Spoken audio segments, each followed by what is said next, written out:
Home by the Sun, Chapter 1. Vanished.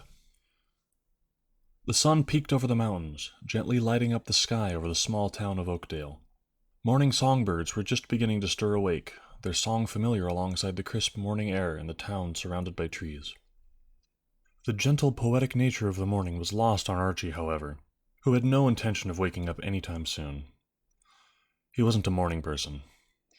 The blackout curtains, empty midnight snack boxes, and Red Bull cans littered across his bedroom floor would attest to that. He wasn't against the idea of being a morning person. Some of his fondest, and at times darkest, memories usually ended in the realization that he managed to put off sleep long enough to see the sun. He would often remember feeling oddly at peace witnessing daybreak, breathing in the fresh morning air, only to wish he could experience it the way it was meant to be experienced, without a veil of shame due to the lack of control over his life. No, Archie wasn't a morning person because he couldn't for the life of him drag his body out of bed in the morning. It was kind of a problem, to be honest. This is why as soon as his door creaked open and a familiar voice said his name, he rolled over and buried his head in his pillow, stifling a groan. "Archie, I told you we're leaving early this morning." She in fact did, but as previously stated, Archie had a problem. "Seriously." Her voice was edging towards agitation.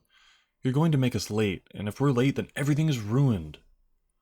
Archie rolled onto his back and sighed. His eyes peeled open, sore and tired, as he attempted to focus on the popcorn-textured ceiling above him. He couldn't recall feeling anything close to the amount of passion his roommate felt about, well, anything really. He understood that, though. He knew his best friend was passionate and excitable. This particular venture, in which he was being dragged along against his will, felt especially ridiculous, however. "I'm awake," he attempted to reassure her, his broken voice betraying him. "We have to pick up the car before my parents go to work. Be downstairs in 10 minutes, or else," she said, flipping the overhead light on and closing the door. Through the closed door, Archie could hear the faint hum of a hairdryer start up. The road ahead of them was dark. Alejandra gripped the steering wheel, maneuvering the old car around the tight turns and bends that hugged dense ferns and old-growth redwood trees, some of which just barely survived the vast deforestation of the early California settlers. These same trees were so densely packed onto this mountainside that they created a canopy that prevented almost any light from peeking through the greenery and illuminating the narrow mountain road beneath them. These roads weren't too unfamiliar to them, as they were only a couple hours out from where they both grew up.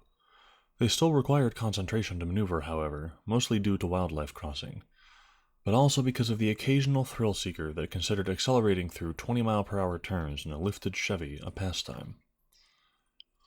Archie firmly kept his gaze outside the passenger side window, hoping to fend off motion sickness, but also so he could brood. "Don't look so glum. We're almost there," Alejandra said playfully from the driver's seat, slightly hunched over the steering wheel in an attempt to see the road better. As if on cue, the few sun rays poking through the green canopy vanished. The sky darkened as the sun hid behind dense clouds. Archie sighed.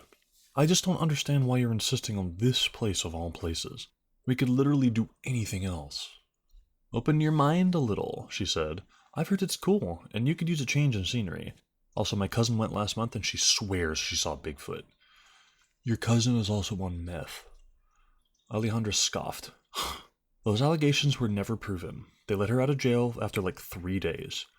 She tried to look offended, but an amused smile inched its way onto her face. Archie also cracked a smile. Alejandra was relieved. "Look," she began, "I know you've been struggling lately. I just wanted to get you out of the house for a bit and distract you.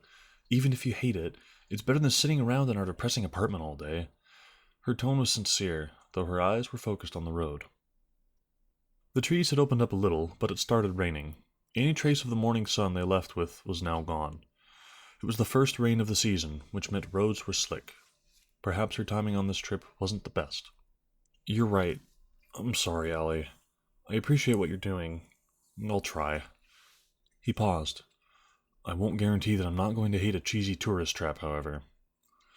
She sighed. "Forever the skeptic." Alejandra glanced at him with a smirk on her face that communicated she was teasing. Archie glanced out the window again as they happened to be driving by a big makeshift billboard that was tucked into the side of the hill, partially hidden by ferns. It was faded, yellow, and covered with question marks, The wacky font spelled out Confusion Hill in bold black letters. The phrase, "Seeing is believing, 15 miles," was written underneath it. He suppressed the urge to roll his eyes. Suddenly, Archie's attention was drawn to the windshield, where heavy drops of rain began pounding against the glass. Anxiety crept into his chest. "Allie, maybe you should slow down a little," he suggested, his voice low and stifled by anxiety. "I'm already going 10 below the speed limit," she explained, leaning further over the steering wheel in an attempt to see more clearly. The raindrops were hitting the windshield at an accelerating pace. She let off the gas a little more anyway. Her mom's 20-year-old Honda Accord wasn't really built for these conditions. Archie noted that the canopy of trees they had been driving through for the last 40 minutes broke open, and the road straightened out. It was a bit of a relief until he realized why the road had straightened out.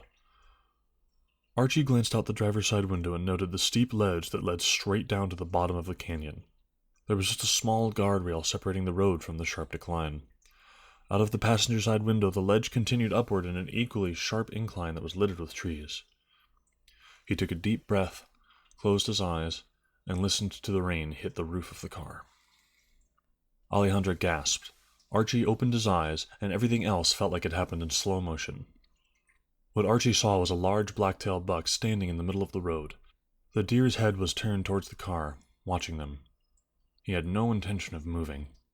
It seemed impossible, given how quickly everything happened, but Archie felt as if the deer was looking through him. Alejandra slammed on the brakes, and the car's tires lost traction. The road was slick with all the oil and dirt that had been washed up by the season's first rain. The car swerved and she couldn't gain control. Suddenly the car was sliding sideways with enough inertia to send the old Honda flipping over the guardrail.